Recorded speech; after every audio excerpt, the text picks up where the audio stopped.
сәлем оқырман. Бүгін күтпеген бір жағдай болды. Бүгін бір ерекше пост салам. Дұрыс жағынан түсініңіздер, жай ғана ғой. История ғой. Ақтөренің есіне бұрынғы ғашығы Әсем түсті. Сол сәтпен бөліскісі келген болар. Instagram парақшасына екеуінің өткен күндерінен сыр шертетін бір видео салыпты. Бірақ ол видеода көрген жұртқа Әсем Ақтөреге опасыздық жасағандай әсер қалдырады екен. Бірақ осы видео жарияланғаннан кейін күтпеген оқиға орын алды. Әсем қазіргі сүйіктісі Әділетпен айырылысып кетіпті. Олардың арасындағы бұл өзгеріс шынымен де сол видеодан кейін болды ма? Әлде бұның бәрі жай сәйкестік пе? Ақтөре бұны жай ғана естелік деп түсіндірді. Ал Әсем көп нәрсе айтуға болар еді. Бірақ айтуға күшім жоқ. На этом все деп stories жариялап қойды. Әділет болса бұған былай деп қысқа жауап қайырды. Адамның емес, Алланың дегені болады екен. Оқырмандар не дейді? Нұрка атты ортақ танысы. Басқаның өміріне араласпа.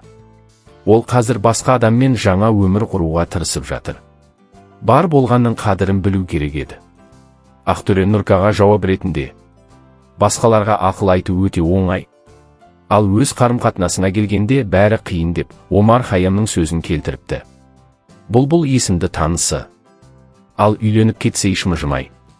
Ел не демей. Жүрегің не қалайды, соны жаса. Бір-ақ рет өмір сүреміз ғой. Хамо деген досы. Әр адамның өмірімізде өз орны бар. Мүмкін бәрі осылай болғаны дұрыс шығар. Басқа пікірлерде екі жақты. Бәлкім Әсем бірінші опасыздық жасаған шығар. Осы видеоны көріп, сондай ой келіп тұр. Бұндай видеоны жариялап не керек, Ақтөре? Қазір оның жігіті бар. Бұлай жасау жігіттікке жатпайды. Егер шынымен алғың келсе, неге 2 жылда алмадың? Әсем сені күтіп отыр деп ойлайсың ба? Бұл төмен әрекет. Бірақ мүмкін ол, Ақтөре үнсіз жүре алмай, ішіндегі ауырсынуды осылай шығарғысы келді. Егер шынымен опасыздық болса, неге үндемей отыруы керек? Айтқаны дұрыс. Қаласа, Ақтөре бір-ақ рет ымдайды да, Әсем қайтадан соған келеді. Себебі оның жүрегінде әлі де Ақтөре бар. Тек енді Ақтөре оны қайта қабылдай алмайды. Ал қазіргі жігіті уақытша ғана сеніңіздер. Сырттай баға беру оңай. Бірақ олардың арасында не болғанын ешкім нақты білмейді. Қарым-қатынаста кінә тек бір жақтан болмайды. Ақтөре неге ұзақ ойланып, үйленбегенін өзі ғана біледі. Жасарын жасап, асарын асаған, қаладан қалаға жігітпен қыдырып жүрген қыз туралы ойламау адамның ақылсыздығы емес пе? Жағдайдың жалғасы. Әсем видеодан кейін Әділетпен ренжісіп қалған сияқты.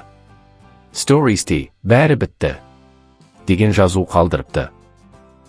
Бұл махаббат үштігі ме, әлде уақытында бағаламаудың соңы ма, нақтысын тек өздері біледі. Бірақ бір нәрсе анық, кез келген қарым-қатынаста шындық екі жақта да бар. Сырт көз сыншы. Бірақ кімнің рас, кімнің жалған екенін уақыт қана көрсетеді. Біреуге қуаныш, біреуге өкініш. Ал бүгін болса некелерін қиған жас жұбайларды құттықтаймыз.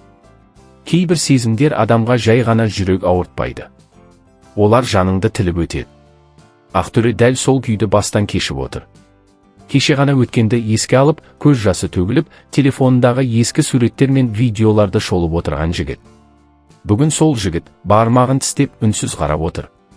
Бұрынғы сүйгені басқа жанның жары болып шыға келді. Күтпеген шешім. Әсем мен Әділет бұған дейін Ақтөбе қаласында жүрген. Ешқандай дабырасыз, артық жарнамасыз, жай ғана мешітке барып, некелерін қидырып келіпті.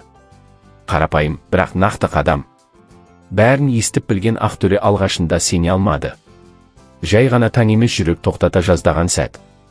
Бір кезде менің қасымда жүрген, күліп, бірге армандаған қыз. Енді өзге біреудің жары.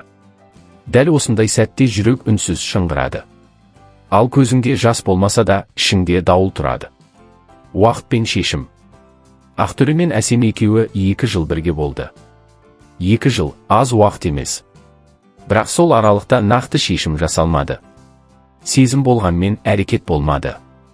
Ал Әділет пен Әсем бар жоғы 2 ай ғана сөйлесіп, ешқандай күмәнсіз, күтіп отырмай, уақыт созбай отбасын құрды. Осыдан соң бәрі бірақ сұрақ төңірегінде ойланып қалды. Шынымен де қызың тұрмысқа шығып кетеді деген рас па? Желіде жарылған пікірлер. Бұл жаңалық жұрт арасында жарылыс тудырды. Қуанышпен құттықтағандар да, түсінбей қалғандар да, таң қалғандар да бар. Қатты таңданғандар. Мына қызда ешқандай хис қалмаған ба? Бүгін біреу, ертең біреу. Айналып келгенде Ақтөре емес, ол жігіттің анасы мен отбасы обал боп қалмаса екен. Сонда 2 жыл сөйлескен жігітіне үйленбеген, ал 2 айда басқамен неке қидыру, не деген шешімқорлық. Әлде өзіне жай ғана бір фамилия керек болды ма? Бірақ ақ тілектер де көп болды. Жігіт сүйсе алады. Құтты болсын. Жұма күні ниетпен қиылған неке нұр үстіне нұр. Екеуіне де бақыт тілейміз. Қыз жылап күтіп жүрді. Бірақ ештеңе шықпады. Енді міне өз бақытына қадам басып жатыр. Өмірлері шаттыққа толы болсыншы. Шыны керек, соңғы стористарынан уайымдап кетіп едім. Енді жүрегім тынышталды. Құтты болсын, жандарым. Аралас пікірлер де болды. Бүгін некеде, кеше әлі де айырылыспағанда едік қой. Қай кезде келістіңдер? Бірақ не болса да бастысы, бақытты болыңдар. Жарияға жар салмай, тыныш қадам басқандары да дұрыс шығар. Бірақ көбі не болғанын әлі де түсіне алмай жатыр. Ақтөренің ішінде не қалды? Бұл сұрақтың жауабы үнсіздікте.